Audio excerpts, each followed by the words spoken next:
I learned about my son's wedding from a stranger on Instagram.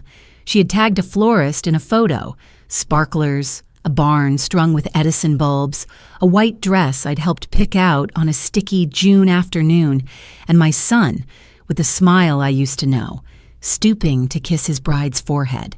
The caption said, "Family only. Micro wedding magic."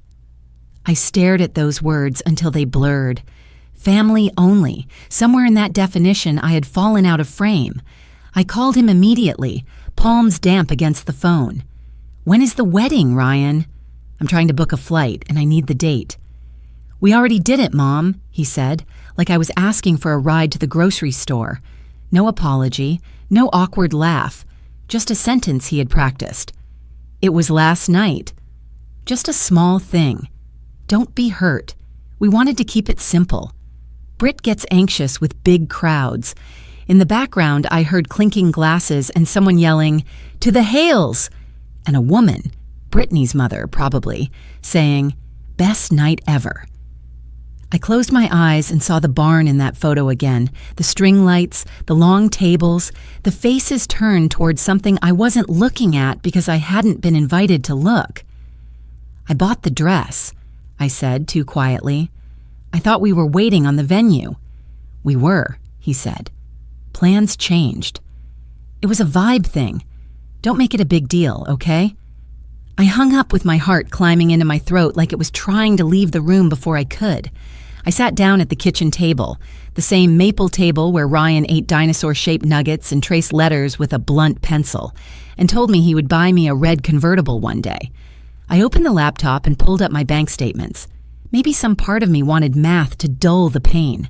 I made columns: rent, groceries, emergencies that had begun to arrive on a schedule, the car insurance he forgot to pay, the couch I bought when they moved into the bigger place, the security deposit they swore they'd pay me back for as soon as we're settled, the plane tickets for last Christmas that became an ice storm and then non-refundable.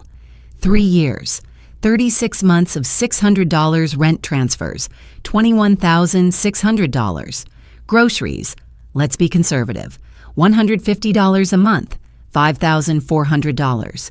Brittany's crown at the dentist, $900. The couch, $1,050.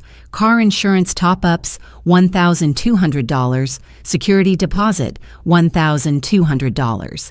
The we can't afford the dog's surgery weekend, $700. The wedding dress installment I floated until they had cash after the honeymoon, $1,200. I stopped when I hit $33,250. My hands shook, but not from sadness. It was something colder, like when you realize the shape in the shadow is not a chair but a stranger. The next morning, I wore a good sweater and drove to the bank. The manager, Paul Raines, had watched me write checks in the 1980s when my name was still Margaret Cole, when checks had carbon copies, and I balanced them with a handheld calculator that clicked like a typewriter. He came out from behind the counter, concerned smile in place. "Margaret, what brings you in this early?" "I need to cancel all automatic transfers to my son," I said. "Everything, and I want to make sure no one but me has access to my accounts. No joint authorizations, no power of attorney on file, no passwords saved with our names in the same sentence." "Of course," he said gently. "Are you all right?" "I'm fine." I was surprised to hear that I meant it. I'm doing the thing I should have done 2 years ago. He printed out forms. I initialed lines. My pen didn't shake once. At the end, he slid the stack back to me with a little nod that said more than words. "You're allowed to choose yourself." On the way home, I stopped at a small cafe I never went to because it felt too indulgent. I ordered a latte and a blueberry muffin and ate it slowly at a corner table by the window. Nobody called me while I ate. No one texted, "Rent is due. Did the transfer go through?" Or, "Could you spot us for gas?" When I finished, I threw away the napkin like a tiny ceremony. Then I drove home and changed the passcode on the alarm. I was placing fresh tulips into a vase when the front door opened and 3 people stepped into my living room as if it were a hotel lobby. Ryan in a blazer he hadn't ironed, Brittany in a cream sweater she used when she wanted to look soft, and a man in a navy suit holding a leather portfolio, one of those people who carry their confidence like a laminated credential. "Mom," Ryan said, relief flooding his face. "We were worried. You weren't answering." "That's because I didn't answer," I said. The man extended a hand. "Ms. Hale, I'm Attorney Keene. I represent families navigating caregiving and estate issues. Your son and daughter-in-law asked me to come by to help you get your paperwork in order." "I didn't ask for help," I said. The tulips were shaking in my left hand. I set the vase down and wiped my damp palm on my jeans. Brittany stepped closer, voice honeyed. "We're here because we love you, Margaret." "You've been making some sudden decisions. That can happen under stress. You haven't been yourself." "Define myself," I said. The lawyer opened the portfolio and slid out a thick set of documents, tapping the top page as if he was presenting a cruise itinerary. "This is a very standard durable power of attorney. It will simply allow Ryan to handle bill pay, taxes, the tedious stuff, so you don't have to worry. And this is a healthcare proxy, perfectly routine." "I'm not signing anything today," I said. Ryan laughed like we were doing bit. "Mom," he said, syllables rounded by condescension, "this is for your peace of mind." "My peace of mind is not in that stack." I lifted the paper and dropped it back on the folder. "Also, this is my house." "When did you start letting yourselves in?" He held up his hands. "We have keys." "Not anymore," I said. "Put them on the counter and leave." Brittany's face hardened. "You're overreacting." "Am I?" I asked. "You had a wedding last night and told people it was family only." She said nothing. That was the confession. Attorney Keene cleared his throat the way men clear it when they want to redirect a conversation away from humanity. "Ms. Hale, if you're feeling resistant, we can certainly revisit on another day, but I would be remiss if I didn't tell you that your cognitive decline will only make these decisions more urgent. It's best to put safeguards in place now. Cognitive decline," I repeated, trying the shape of the phrase on my tongue. "And what is that diagnosis based on? My decision to stop paying your rent." Ryan's mouth opened, closed. "We just want to help." I walked to the front door, opened it, and stood there, a 70-year-old woman drawing a line with daylight. "Out," I said. "Or what?" Brittany asked. "Or I call the police." They left in a storm of muttered injuries. The papers remained on my table. I picked them up and put them in a grocery bag and took them out to the trash. A blue jay shouted at me from the oak like a witness. That afternoon, I called an elder law attorney named Amira Chen. Her office smelled like paper and lemon cleaner, and the conference room table was scarred by the exact kind of pens that signed away people's futures without them understanding the margins. Amira wore a navy dress and a wedding ring, and an expression that said she had seen too much to be impressed by theatrics. "I need to keep my life mine," I said. "We can do that," she said. "We're going to document everything. We'll change your locks. We'll set up fraud alerts. We'll get a neuropsych evaluation, not because you need one to live your life, but because when people like your son escalate, they often pursue guardianship and claim you're incompetent. We'll be ready." "Guardianship," I said, the word like a cold draft around my ankles. "It can be a good thing when someone truly can't manage," she said. "It can also be a weapon when someone wants to siphon money and control." "Which one do you think this is?" She raised her eyebrows a little. "I suspect you already know." On the way home, I bought a new deadbolt and a video doorbell.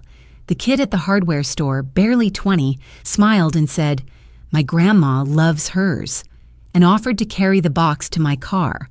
I told him I was not his grandma and then tipped him $10 anyway. By evening, the lock was changed and the doorbell was blinking its small, watchful eye. I was standing in the doorway admiring the neat circle of screws when the bell chimed and the screen flashed Brittany's face in a fisheye oval. "Go away," I said into the speaker.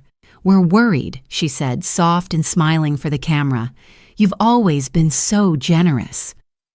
This sudden hostility, it isn't like you don't get to decide what is like me, I said. Stay off my porch. The next morning at 8, 2 women from Adult Protective Services rang the bell and showed badges. The older one, Miss Ortiz, had kind eyes and a notepad.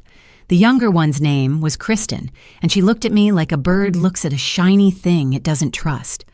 We had a report that you might be at risk, Ms. Ortiz said. From whom? I asked. We can't disclose that, she said. Would it be all right if we came in? I let them into the living room. The tulips had begun to open, fat cups catching sunlight. Miss Ortiz looked around and smiled at them. I love those, she said. You do your own shopping? I do, I said. I also drive myself, pay my own bills, and bake my own banana bread. She asked questions that were as much about tone as content. Do I know what day it is? Where I keep my medications? Who helps me with finances? Do I have friends? Have I fallen recently? Do I feel safe? I answered calmly and offered to show bank statements and my calendar.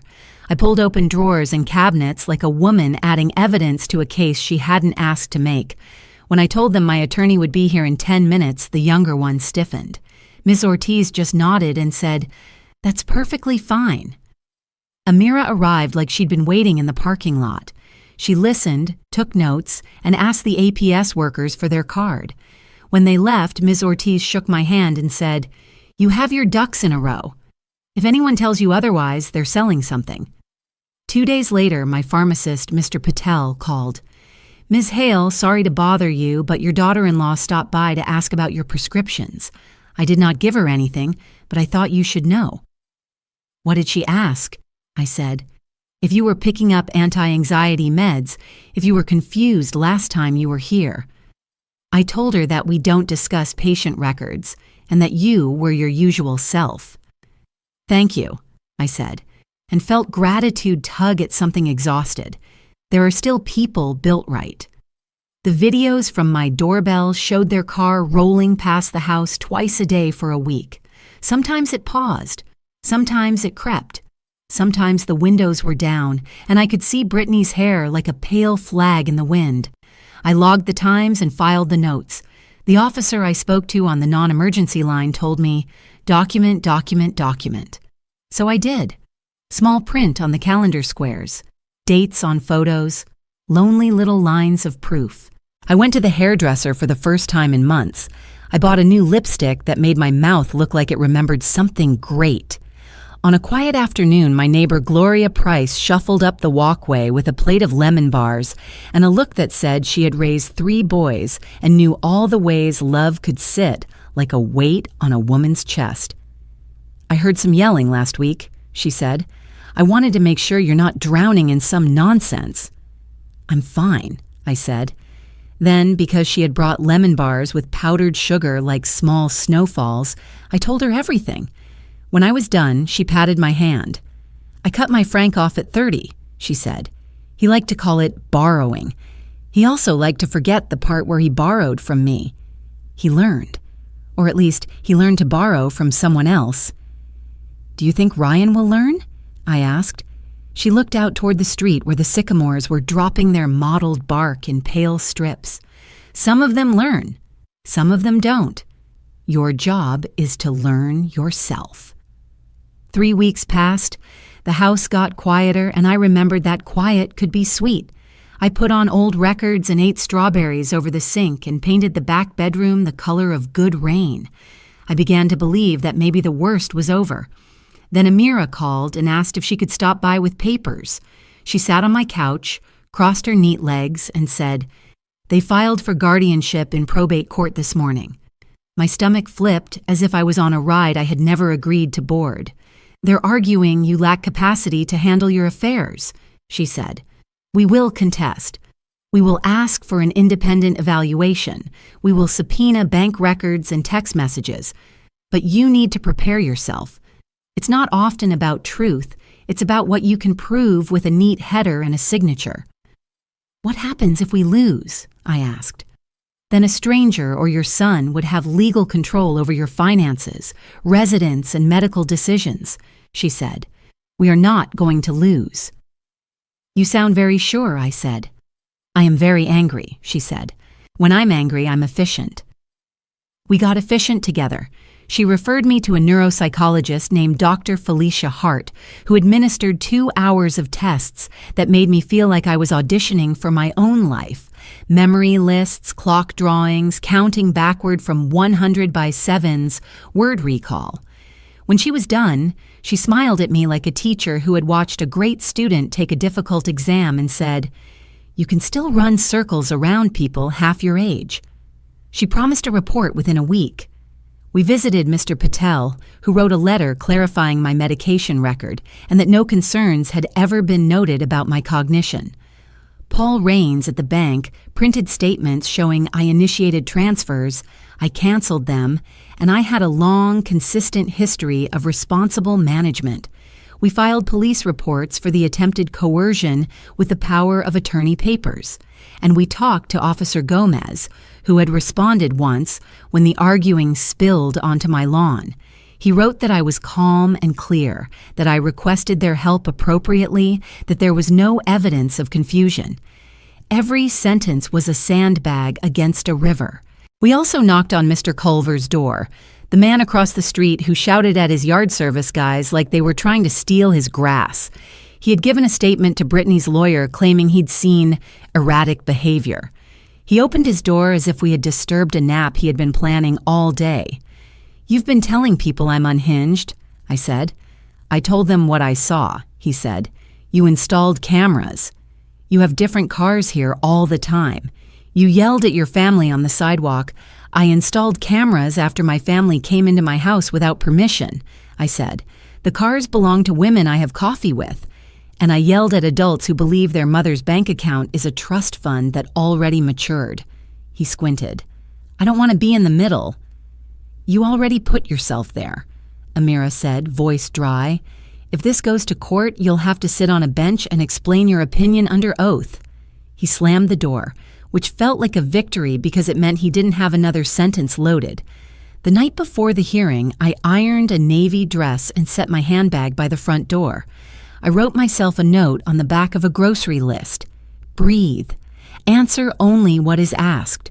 Do not turn into a mother. Be a person.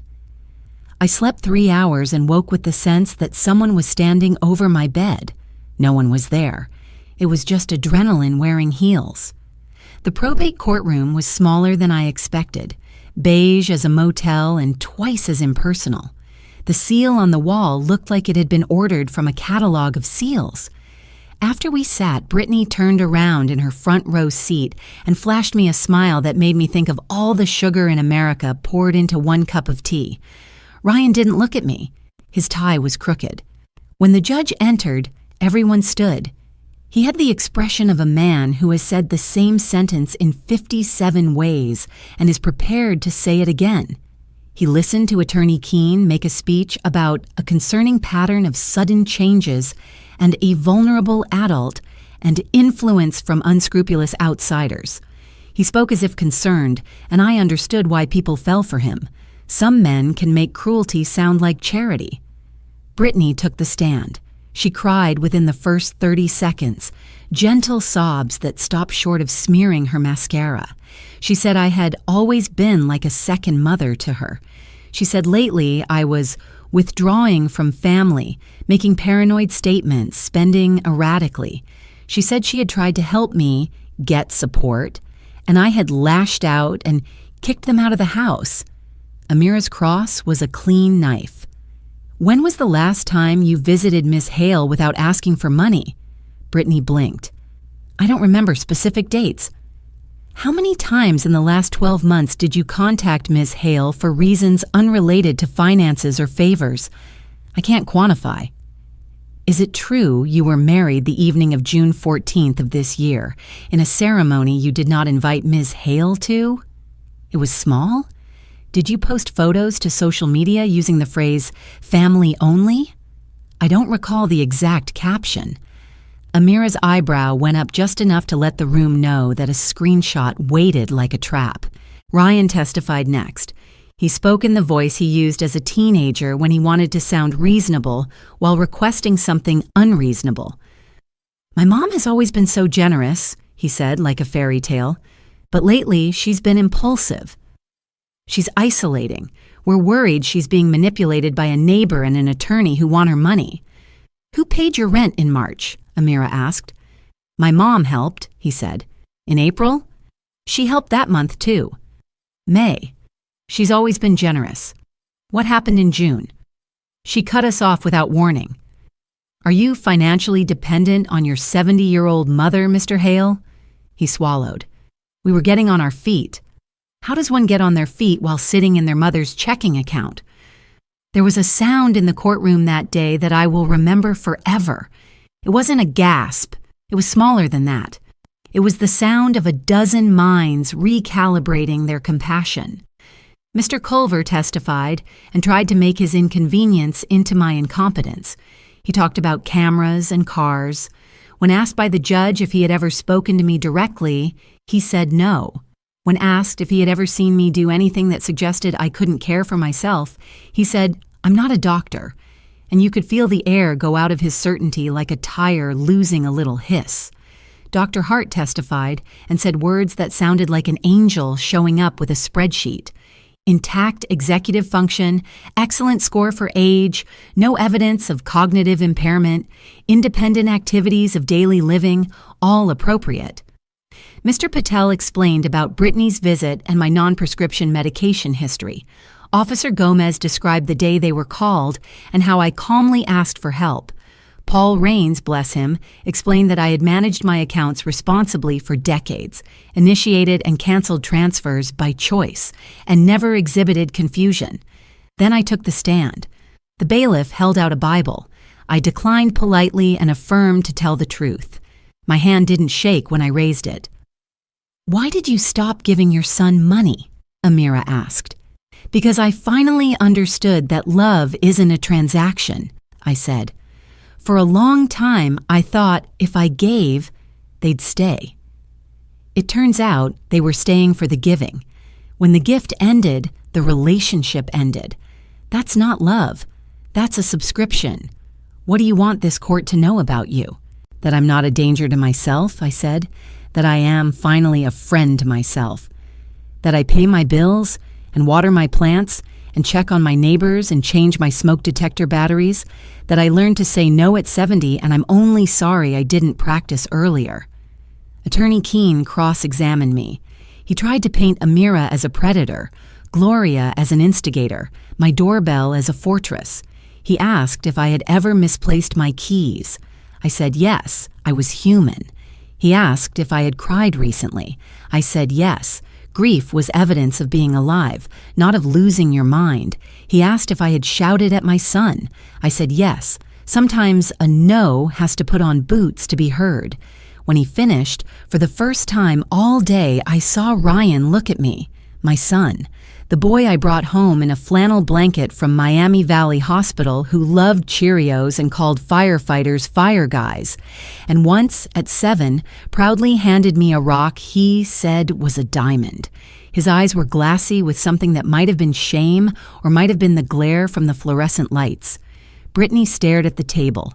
The judge left to deliberate, and we sat in the white noise of the HVAC, staring at the carpet with its pattern of squares inside squares, like a joke. When he returned, he spoke in a voice that wasn't unkind.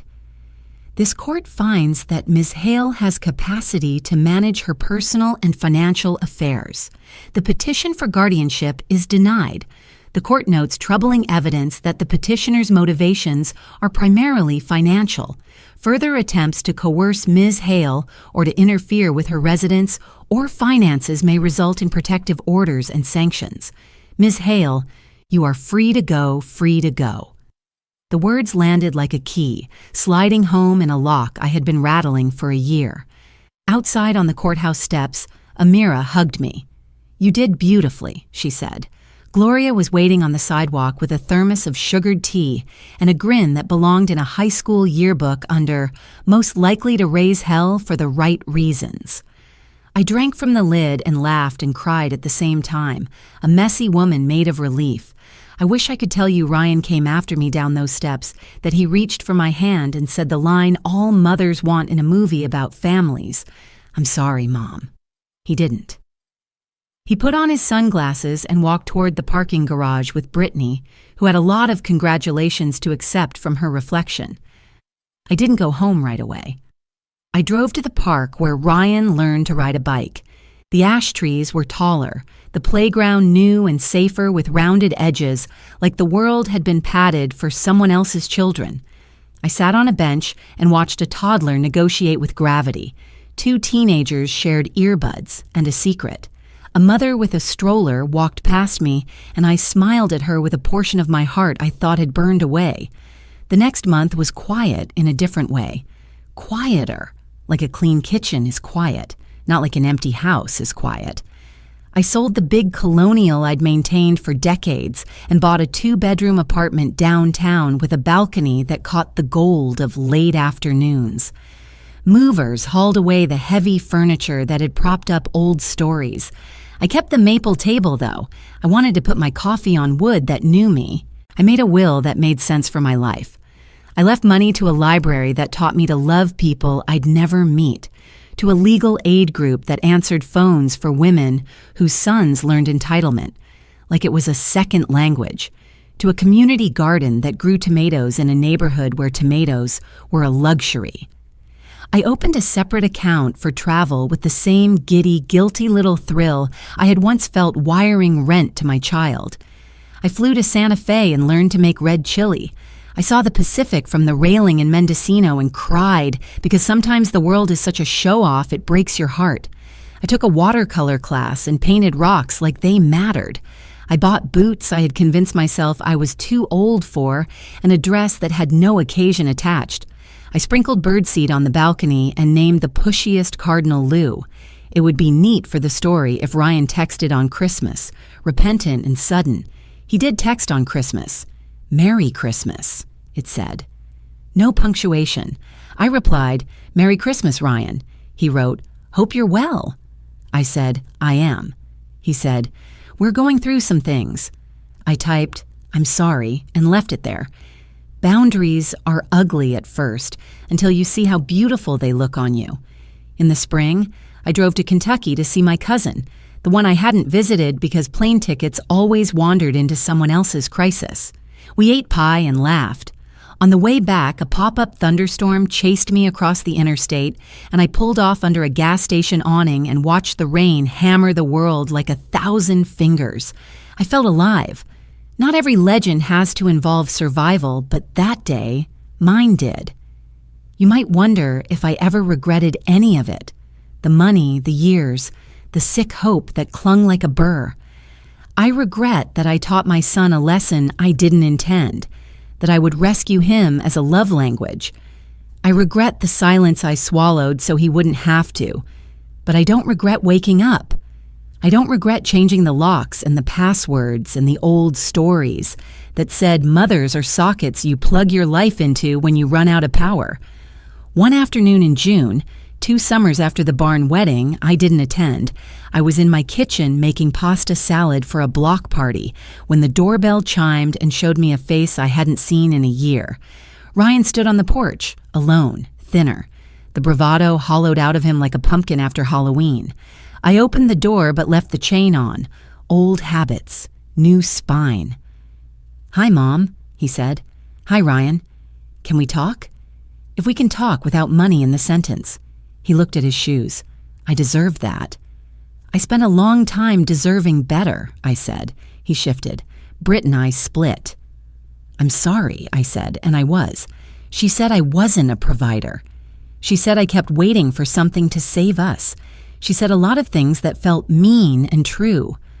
What do you need? I asked. I didn't mean money. He looked up. For the first time since he was a boy, I saw no calculation in his eyes, only the embarrassment that comes when the story you told about yourself broke a leg and had to crawl. I need you to know I'm getting a second job. I don't want anything from you. I wanted to say that out loud where someone who knows me could hear it. You just did, I said. He nodded. I also wanted to say, I'm sorry I didn't invite you to my wedding. "Thank you," I said. I didn't tell him about the florist photo or the caption or the bruise that still blooms if I press it too gently. "I'll go," he said. "I just wanted to try to start again." "Ryan," I said, and I undid the chain. "Do you want some pasta salad? It has dill in it. You hated dill when you were 8. He smiled, small and surprised by his own muscles. "I can try it again." We ate on the balcony at the little table with peeling blue paint. He told me about the bar where he worked nights, the construction job that broke his back in a good way. He didn't ask for cash. He didn't hint at a loan. When he left, he hugged me in a way that felt like a person hugging a person, not a transaction putting on a coat. When the door closed behind him, I cried. The sweet kind this time, a rinse. If you are listening because you're where I was, counting the rent transfers like rosary beads, explaining to your friends how your adult child is just getting on their feet, I wish I could hand you the exact sentence that will free you. The truth is, mine was small and plain. No. For a while, all it did was echo. Then it started to build a house around me, lock by lock, chair by chair, cup by cup. I still keep the maple table in the kitchen by the window. Sometimes, on beautiful mornings, I sit there with coffee and make lists, not of who needs what, but of the things I want to try. Last week I wrote, "Learn to like dill." You'd be amazed how much better it tastes when it isn't attached to obligation. I keep a folder in a drawer with documents. My will, the durable power of attorney with my cousin's name on it because I chose her. The healthcare proxy, the passwords written in tiny letters that only I can read without glasses. When you decide your life is yours, the paperwork becomes surprisingly easy. Gloria comes over on Thursdays with scones that crumble like good luck. We sit at the table and insult people who deserve it. We toast the women we were and the women we became when we remembered that those two can be the same person if we let them. We tell each other about the hard days too, because there are hard days, there always will be. Freedom isn't anesthesia, but it is a hand to hold when the anesthesia wears off. The courthouse is still beige. The judge is still saying sentences in 57 ways. There are still sons who call money help, and daughters who confuse access with love. There are lawyers who press pens into hands that don't know what they're signing. There are social workers who show up and see tulips and decide you're okay. There are bank managers who smile like they understand you just did the bravest thing in a quiet room. And there is you, maybe, sitting at a kitchen table, looking at numbers that finally add up to a life that doesn't make sense anymore. If you need permission, consider this it. If you need a map, here's one, drawn with my shaky, stubborn hand. First say no. Then call someone who has a name tag and a spine. Then change the locks. Then write down the accounts. Then make yourself a sandwich and eat it over the sink while the world tries to convince you you're selfish. Then look in the mirror and memorize the person who saved you. On my 70th second birthday, I drove to the river at dusk. The water carried light like a secret. I thought about the barn and the caption and all the invitations I had written to my own neglect. RSVP yes every time. I thought about the day I told my money it could retire from being love. I thought about a little boy with dinosaur nuggets and a man with a crooked tie. I thought about the women at my table, Gloria and Amira, and the old version of me who sat across from me. Not entirely vanished, just rested. I made a wish I'm going to say out loud because secrets can get heavy. I wish that the next woman who hears the word family used like a crowbar has someone standing beside her to say, that word means you too. I wish that when the doors open and people stride into her living room with papers and certainty, she remembers where she keeps the trash bags. I wished her a blue jay who hollers when it matters and a neighbor with powdered sugar on her fingers and an attorney who gets efficient when she's mad. The sky went pink in a way that felt like an apology. I accepted it. I drove home and locked the door behind me as a hobby rather than a necessity. The video doorbell blinked its small, steady eye. I waved at it and laughed because I am a woman who waves at her doorbell now. A woman who signs her own name with a good pen and a steady hand. A a woman who learned, late but not too late, that love is not a monthly auto draft and family is not a receipt. When I set the coffee to brew the next morning, the kitchen smelled like starting over. I sliced strawberries, rinsed blueberries, stirred yogurt in a glass bowl. It was too much for one person. I put half in a container with a sticky note. "For Gloria," I wrote, and drew a lopsided heart, not because I wanted her to do something for me, but because sharing is nicer when it isn't an invoice. The maple table gleamed in the light. My list for the day read, walk to library, call Diana, water basil, finish puzzle. Lou the cardinal, more seed underneath, in smaller letters, practice joy.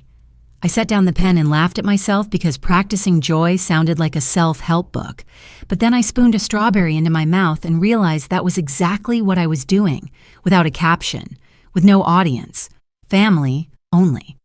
This time, that included me.